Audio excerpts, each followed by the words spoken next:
વાઘુજીએ પોતાના સપના સાકાર કરવા માટે 10,000 રૂપિયાનું રોકાણ કરીને શાકભાજીની એક નવી લારી શરૂ કરી. પણ સવાલ એ છે કે શું કોઈ પણ ધંધો ખાલી પૈસા અને સપનાથી ચાલી શકે? કારણ કે એમના ધંધાનો પહેલો દિવસ કોઈ શુભ શરૂઆત જેવો તો બિલકુલ નહોતો. એ તો જાણે અંધાધૂંધી અને ગરબડની એક આખી હારમાળા લઈને આવ્યો. હવે આ વાક્ય જુઓ. વાઘુજીના મિત્ર હરિભાઈ એક ફૂટી ગયેલા ટેટાને જોઈને આ ભવિષ્યવાણી કરે છે. અને સાચું કહું ને તો બસ આ જ એક વાત આખી વાર્તાનો ટોન સેટ કરી દે છે. અહીંથી જ આપણને ખબર પડી જાય છે કે આ વાર્તા હાસ્ય અને અંધશ્રદ્ધાથી ભરપૂર હશે. મતલબ કે આ ધંધો કોઈ બિઝનેસ પ્લાન પર નહીં, પણ શુકન અપશુકનના ખેલ પર ચાલવાનો છે.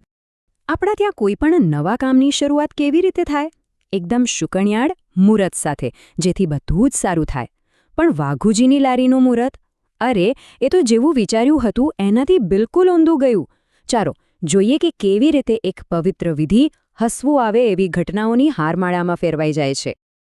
હરિભાઈ એકદમ પરંપરાગત વિધિ કરવા માટે તૈયાર છે. જુઓ, પહેલા પ્રાર્થના, પછી કંકુ લગાવવાનું, અગરબત્તી પ્રગટાવવાની અને છેલ્લે ધડાકા સાથે ટેટો ફોડવાનો. આમ તો બધું બહુ સીધું સાદું લાગે છે નહીં? પણ શું ખરેખર એટલું સરળ હશે?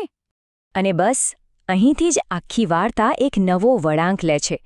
વિચારો કે જે મુહૂર્ત ધંધાને સફળ બનાવવા માટે હોય, એ મુહૂર્તમાં જ એક પછી એક વિઘ્નો આવવા લાગે, તો એનો શું મતલબ કાઢવો? શું આ કોઈ અપશુકુન છે કે પછી આમાં પણ કોઈ છુપાયેલો શુભ સંકેત છે? ગરબડની શરૂઆત થાય છે કંકુથી, જે પાણીમાં ઓગળવાની જ ના પાડી દે છે. પછી વારો આવે છે અગરબત્તીનો, એ પણ સળગતી નથી. અને છેલ્લે જે ટેટો ધડાકા સાથે આખા ગામને જણાવવાનો હતો કે વાઘુજીનો ધંધો શરૂ થયો છે, એ ખાલી સસુર્યું થઈને ગોળ ગોળ ફરવા લાગે છે. પણ મજાની વાત તો એ છે કે હરિભાઈ આ દરેક નિષ્ફળતાને એક સારું શુકન ગણાવી દે છે. આના પરથી સમજાય છે કે કેવી રીતે લોકો શ્રદ્ધા અને અંધશ્રદ્ધાનો ઉપયોગ કરીને પરિસ્થિતિને પોતાની તરફેણમાં વાળી શકે છે. ચાલો, વિધિ તો જેવી તેવી પતી ગઈ. પણ હવે આવે છે બિઝનેસની અસલી કસોટી. પહેલા ગ્રાહકો. અને આ પહેલો અનુભવ જ વાઘુજીની ધંધાકીય સમજ અને એમની અંધશ્રદ્ધા બંનેને બરાબરના પડકારશે. લ્યો બોલો, આ હતું વાઘુજીના પહેલા ગ્રાહક બલ્લુ માટેનું સ્વાગત. આ એક જ વાક્ય પરથી એકદમ સ્પષ્ટ થઈ જાય છે કે વાઘોજી માટે ગ્રાહક ભગવાન સમાન નથી હોતો, પણ એ તો શુકન અને અપશુકનનું જીવતું જાગતું પ્રતીક છે. અહીં જ વાઘુજીના બિઝનેસ કરવાની રીત દેખાય છે. એમના નિર્ણયો વેપારના નિયમો પર નહીં, પણ એમની અંગત માન્યતાઓ પર આધાર રાખે છે. એટલે જ એ અકર્મી ગણાતા બલ્લુને શાકભાજી વેચવાની સાફ ના પાડી દે છે. પણ બીજી બાજુ પોતાના મિત્ર હરિભાઈ પાસે શુભ બોણી કરાવવા માટે જિદ્દે ભરાય છે. અને આ શુભ બોણીની કિંમત શું હતી ખબર છે? માત્ર થોડા કારેલાના પૂરા 501 રૂપિયા. વાઘુજી માટે આ રકમ બહુ મહત્વની છે, કારણ કે એનાથી પહેલો વેપાર મોટો અને શુકનિયાળ દેખાય. એટલે એમ સમજો કે મિત્રતા અને વેપાર વચ્ચેની લડાઈમાં અત્યારે તો વેપાર જીતી રહ્યો છે. હરિભાઈના આ શબ્દોમાં આખી પરિસ્થિતિનું હાસ્ય અને વ્યંગ છુપાયેલું છે. મિત્રતા, ધંધાની મજબૂરી અને રિવાજો નિભાવવાની આ ખેંચતાણ અહીંયા એની ચરમસીમાએ પહોંચે છે. આ એક નાનકડો પ્રસંગ આપણને બતાવે છે કે ક્યારેક રિવાજોના ચક્કરમાં સારા સંબંધો પણ દાવ પર લાગી જાય છે. હવે આ વાર્તા માત્ર એક લારી પૂરતી સીમિત નથી રહી. વાઘુજીનો આ નવો ધંધો હવે ગામના વર્ષો જૂના સામાજિક સમીકરણો અને ઝઘડાઓના વમળમાં ધીમે ધીમે ફસાઈ રહ્યો છે. ગુજરાતી ભાષાનો આ એક મસ્ત શબ્દપ્રયોગ છે, છત્રીનો વકડો. એનો મતલબ થાય એવી દુશ્મની જે પેઢીઓથી ચાલતી આવતી હોય, જેનું કારણ પણ કદાચ કોઈને યાદ ન હોય, બસ દુશ્મની છે એટલે નિભાવવાની.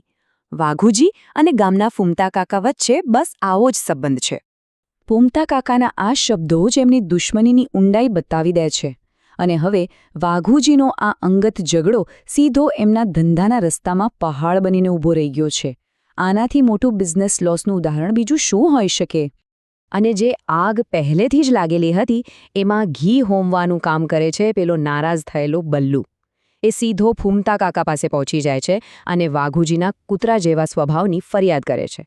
બસ પછી શું હતું? ગામની ગપસપ અને જૂની દુશ્મનાવટ ભેગી મળીને વાઘુજી વિરુદ્ધ એક આખો મોરચો તૈયાર કરી દે છે. તો વાઘુજીના ધંધાના પહેલા દિવસનો આખો સાર શું નીકળે છે? જો એક શબ્દમાં કહેવું હોય તો અંધાધૂંધી. શરૂઆતથી જ એમણે એક પછી એક એવા પડકારોનો સામનો કર્યો છે જેમાંથી મોટા ભાગનાને તો ધંધા સાથે કોઈ લેવાદેવા જ નથી. ચાલો એક નજર કરીએ. એક ખામીવાળું મુહૂર્ત, એક વિરોધી ગ્રાહક સાથે મોટો ઝઘડો, પોતાના જ મિત્ર સાથે એક હાસ્યાસ્પદ સોદો અને ગામના જૂના દુશ્મન દ્વારા તો સંપૂર્ણ બહિષ્કાર. આ બધું જોતા એક વાત તો સ્પષ્ટ છે કે વાઘુજીની સફળતા ફક્ત સારા શાકભાજી વેચવા પર નિર્ભર નથી, પણ ગામના સામાજિક તાણાવાણાને સમજવા પર પણ છે. આ આખી ઘટના આપણી સામે એક બહુ મોટો સવાલ મૂકી જાય છે. જે ગામમાં અંધશ્રદ્ધા અને જૂના ઝઘડાઓના મૂળિયા આટલા ઊંડા હોય, ત્યાં શું માત્ર એક સારો સ્વભાવ અને સખત મહેનત કરવાથી કોઈ ધંધામાં સફળ થઈ શકે? વાઘુજીની આ સફર આપણને વિચારવા પર મજબૂર કરે છે કે વ્યાપારમાં ગણિત કરતાં ક્યારેક વ્યક્તિગત સંબંધો અને સામાજિક વાતાવરણ કેટલું વધારે મહત્વનું બની જાય છે.